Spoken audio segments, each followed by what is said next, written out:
Congratulations, my lady, and welcome to the committee. In Justice Dateba, Samuel Kofi Dateba's book, Reflections on Supreme Court of Ghana, June 2015, he identifies a problem with the impaneling at the Supreme Court and captures it as follows. The Chief Justice's power to empanel judges confers on him or her arguably the opportunity or potential to influence the outcome of particular cases. The Chief Justice's knowledge of an individual judge's track record on particular issues or his or her initial inclinations on particular issues may give the Chief Justice this potential. This, rightly or wrongly, has attracted unfavorably, okay, let's end it there, that the knowledge of the Chief Justice about judges can influence, the impaneling.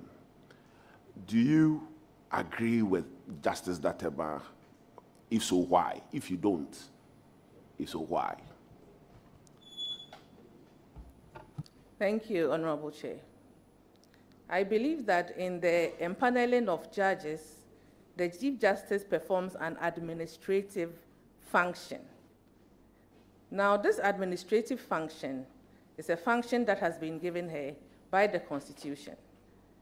And I do not believe that it would or should influence the kind of decisions taken on the bench, because the Supreme Court justices of the bench are experienced, independent-minded jurists who should be able to take independent decisions. Thank you very much, Mr. Chair. Any follow-up? Thank you. I will proceed to recognize Honorable Boama, Junior Boama.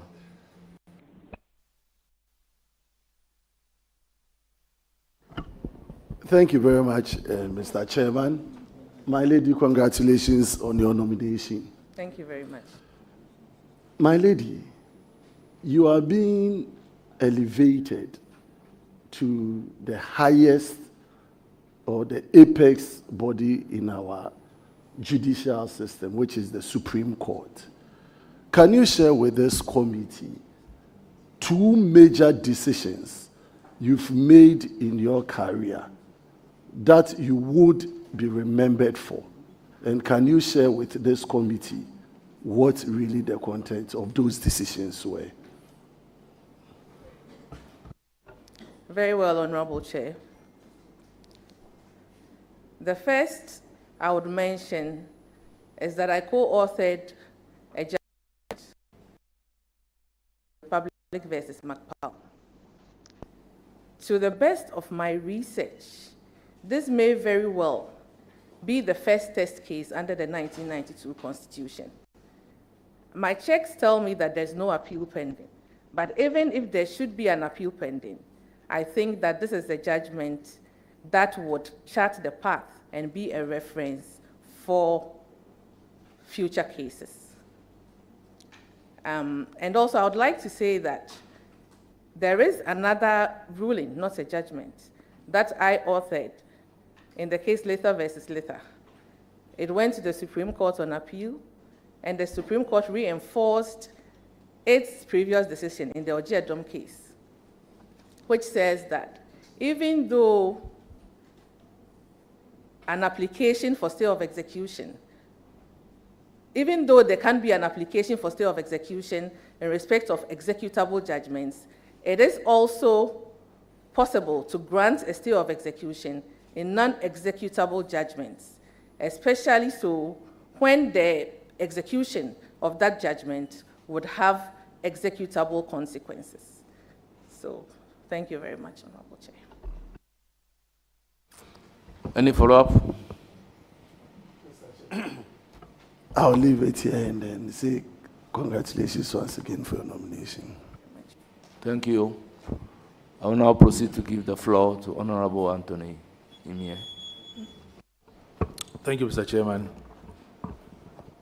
Welcome, my lady, and congratulations on your nomination. Thank you very much, Honorable. My first question, let us look at delays within the administration of justice, within the courts. Could you tell this committee why so many delays with simple land matters? Sometimes some of them travel for 6 years, 7 years, 9 years.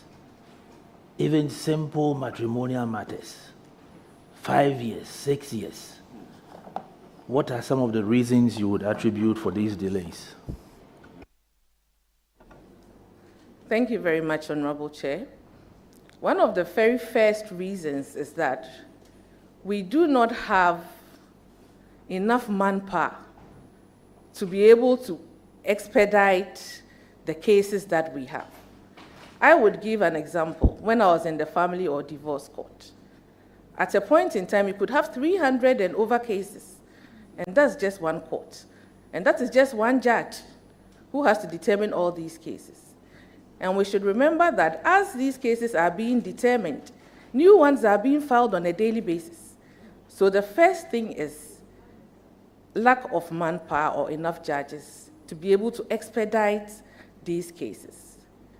I would also say that another cause for delay is the procedures and processes, especially the interlocutory applications. So many repeated interlocutory applications can stall cases, especially when you give when there's an application before you and you give a decision, and your decision is stayed. It means that you probably, and your decision is taken to the higher court and the case is stayed. It means that you would have to stay your hand until the matter is determined.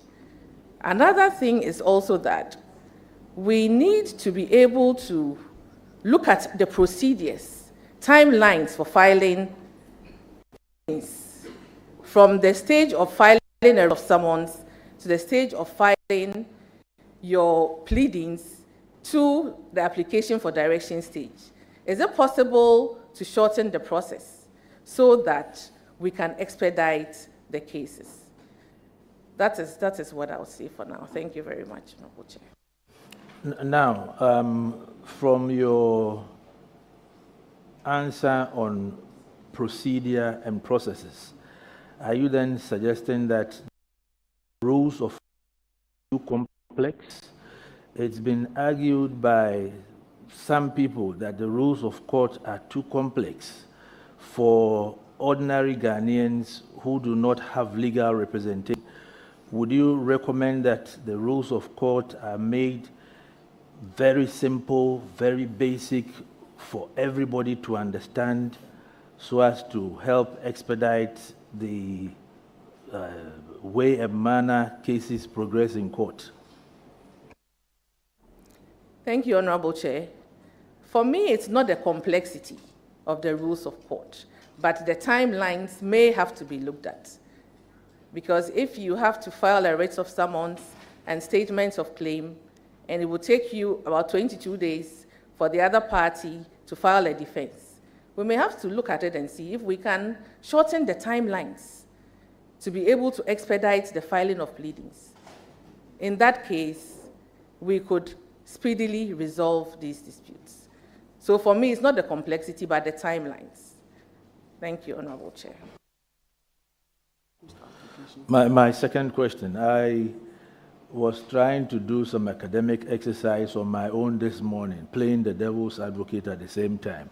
I looked at the CI-47, particularly Order 1, Rule 2.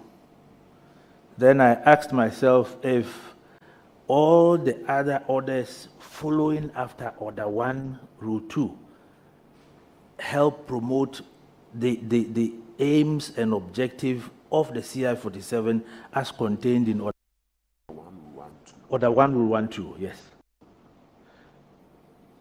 Well, my recollection of Order 1, Rule 1, 2, enjoins the court to ensure that matters are speedily and effectively determined. But since the rules guide the court is guided by the rules in determining these matters.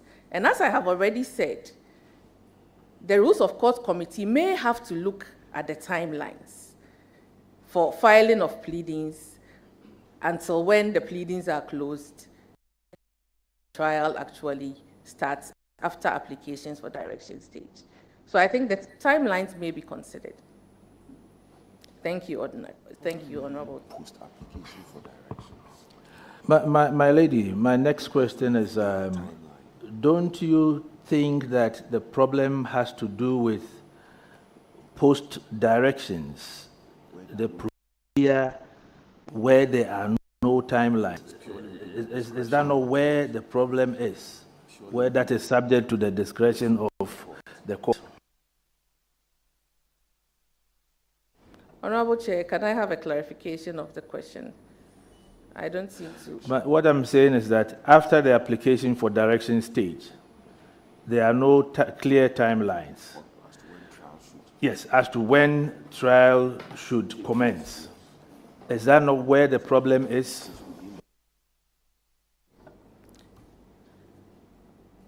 We can have timelines for completing trials, but as I indicated earlier, that would also depend on the number of cases that a court has. Because if a court has 300 cases and 100 of the cases are ripe for trial, definitely some would have to abide other cases. And that is when you are going to have a backlog of cases. So if we are going to have timelines for trial of cases, then we have to address the issue of the number of cases per judge. Then we can give effective timelines for determination of these cases. Thank you, Honorable Chair. Thank you very much, my lady. My last question, third and last question. Your sister, my lady Janapari, was here yesterday, and as an answer to a question on the activities of the legal aid, she suggested that young lawyers being called to the bar must be made to do some service over there to help reduce the burden on the ordinary Ghanaian who cannot pay for legal service. Do you agree with that? Thank you, Honorable Chair. I think it's a good suggestion. But I would also say that if the Bar Association does not already do so, the Bar Association should encourage every lawyer to do some amount of pro bono work. I think this will go a long way to assisting with the problem. Honorable Chair. I'm very grateful, my lady.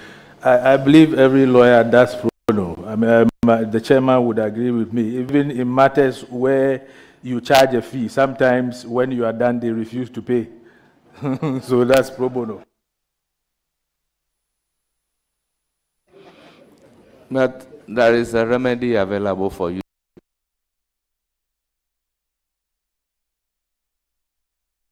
Under the law to recover your fees. Thank you very much. I will then proceed to give the floor to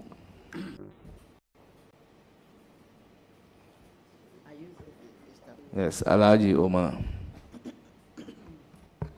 Thank you, Chairman. Congratulations, my Lordship. Happy Saturday, Amaleboba. I'm so happy to see you, and looking at your CV and your background, I'm happy because it gives hope to our daughters and our sisters from the region where we come from. Thank you, Honorable Chair. My question to you this morning is, what do you hope or want to be remembered for as a justice of the Supreme Court of Ghana? Thank you, Honorable Chair. I want to be remembered as a hard-working judge, one with integrity, an assiduous judge, and one who sets precedent that will stand the test of time. Thank you, Honorable Chair. Thank you. The second question, I want to find out from you your belief in the interpretation or the doctrine. Let me take what. I have some cold. The doctrine of separation of powers. Thank you, Honorable Chair. Now, the various arms of government, the executive, the judiciary, the legislature, are all independent. But they have to be interdependent as well to ensure that we have cohesive administration of governance. And so we have a situation where Parliament would approve the budget of the judiciary. And we have a situation where in the Supreme Court's exercise of its exclusive original jurisdiction, have oversight responsibility or review, what is informally called the judicial review powers of the Supreme Court, to determine whether Parliament or the executive are acting in accordance with the Constitution. So even though they are independent, they cannot be separate because we are running a governance system, and so they must work together to be cohesive. Thank you, Honorable Chair. Thank you, and I wish you well. Thank you very much. I'll give the floor to Alikplema. Thank you, my lord, my lady. Langwane. Lanson. Great. I saw the name Amaleboba. So, no, I'm not sure she's a Fafra. Yeah, thank you and congratulations. Thank you. Yes, I went through your CV and I'm interested in the works you did concerning in relation to divorce marriage, because I had my MPhil in marriage and counseling. Now, cases come, and most of them, the reason why they want to divorce or separation, they want separation, is lack of commitment from the man. Yesterday, I asked a question with one of the judges. Do you think introducing child support in Ghana would help bring down cases of divorce in our country? Honorable Chair, may I seek a clarification of the question? Child support as in maintenance? Yes, maintenance. Exactly. Very well. Because it happens in the other world, yes, after divorce. Sorry. Thank you, Honorable Chair. We have child support in Ghana. And so in the court, you can bring an application to the court for maintenance of a child. In fact, under the Matrimonial Causes Act, you can bring a petition for maintenance without bringing a petition for dissolution of marriage. But when you bring a petition for dissolution of marriage, you can also seek orders for child support, which we call maintenance in this country. And the court will consider it. The court will consider the best interest of the child and make an award looking at the circumstances of the case and the means of the person involved. So we do have child support in Ghana. Thank you, Honorable Chair. Thank you, Mr. Chair. My second question, can you take us through the process of adoption in Ghana? Because once in a while, just as I said, I have issues coming up where couples have been married for some time now and there are no issues, and they don't know the process of getting adoption in Ghana especially. So, Honorable Akurugu, you don't want the bar to prosper. The bar must prosper. My lady, you may proceed to answer. Thank you very much, Honorable Chair. The process of adoption starts from the Social Welfare Department.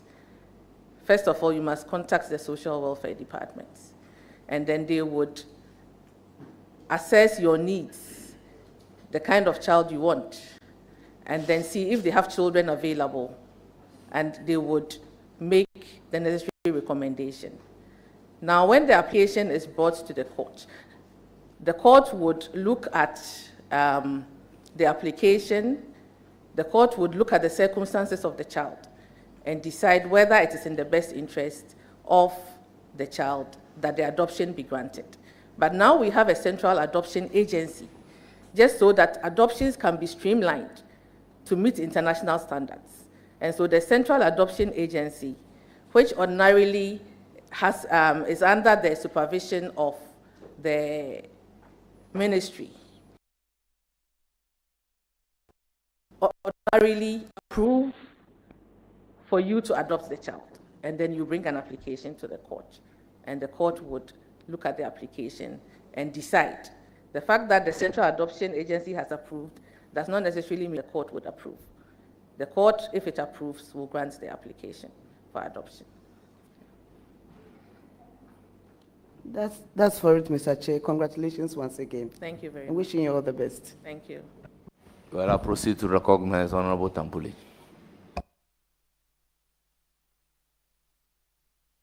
Thank you very much, Mr. Chair.